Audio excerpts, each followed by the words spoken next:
পিলারটা গাইরে দিয়ে গেছে, এরা খাল যতটুক পাইছে এর ভিতরেও আবার মাল দেন না, ময়লা এটা ময়লা আবর্জনা মাটি মাটি ফেলাই রাস্তা বানাই নিয়েছে আবার বিশাল। মানে বলছিল সেনাবাহিনী যে এদিকে আর যাবেন না। হ্যাঁ, ওদিকে যে পিলার কাটছিল সেটা ওই পিলারটা ডাইকেই ফেলাইছে, একটা মাটি দিয়ে ডাইকেই ফেলাই দিছে, ওটার কোনো ই নাই, অস্তিত্ব নাই। এগুলো এইভাবে করতে থাকলে খালে একসময় পানিতে রাস্তাঘাট তলাই যায়, বৃষ্টি আইলেই মেইন রাস্তার ডাকনা থেকে পানি উঠে। এই এলাকা আমার জন্ম। আপনার জন্ম আপনার বয়স কত? আমার 46 বছর বয়স। 46 বছর বয়স। তাহলে 40 বছর আগে এই খালটা কত বড় ছিল? এই খালটা 64 ফিট খাল। 64 ফিট খাল। আর এখন আছে 22 ফিট 23 ফিট। দেখেনি তো, দেখাই তো যাচ্ছে। এই যে খালটা দখল করে যারা বাড়ি বানাইছে এই কারা আসলে? এই বাড়িওয়ালা, এই যে দেখেন হ্যাঁ একটু বসছে, ওই বাড়িওয়ালা একটু বসছে, ওই বাড়িওয়ালা একটু বসছে, দেখেন ওই পাশে আবার ঠিক আছে, ওই দিক দিয়ে আবার এখানে মাপ দিলে ঠিক আছে, সামনে একটা পিলার আছে ওই পর্যন্ত পাওয়া যায়, পরের পিলার দেওয়ার পাওয়া যায় না। এই যে বিল্ডিং করছে, জোর আছে বিল্ডিং করছে। বৃষ্টি মোটামুটি হয় তখন কি হয়? বৃষ্টি হলে এটা বইরা যায়, বইরা যাওয়ার ফলে ওই উপরে যে রাস্তায় ডাস্টবিনের ডাকনা আছে ম্যানুয়ালের, ওই ডাকনার উপরে দিয়ে পানি ওঠে মেইন রাস্তায়, পানি উঠতে যায় তলাইয়া, পরে বাসা বাড়িতে পানি আটকে যায়। আসসালামু আলাইকুম।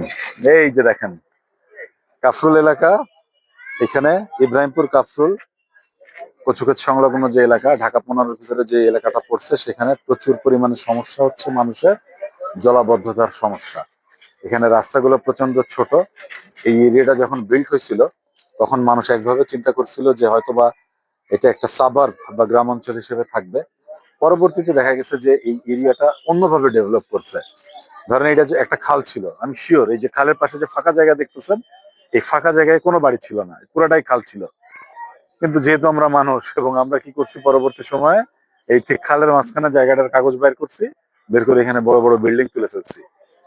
তো এই খালের জায়গাটা আমরা দখল করার পরবর্তী সময় যেটা হয়েছে যে এই খাল আগে যতটুকু পানি নিতে এখন আর পানি নিতে পারে নাই।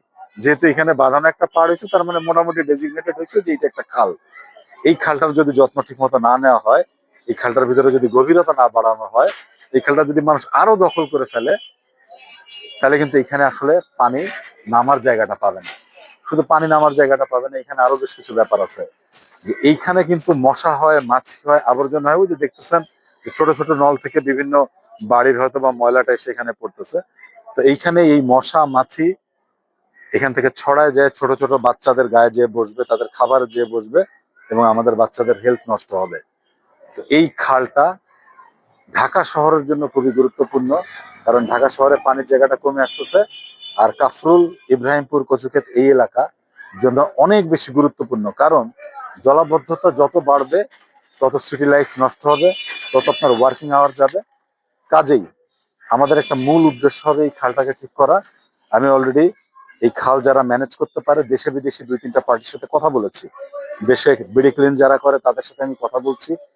পাশাপাশি আমি যেহেতু আমার বাইরে চাইনিজদের সাথে কথাবার্তা হয়, তারা কিভাবে তাদের সিটির ওয়াটার এক্সকাভেশনটা করে সেটা নিয়ে আমার কথা হয়েছে, সেজন্য আমরা কাজ করছি।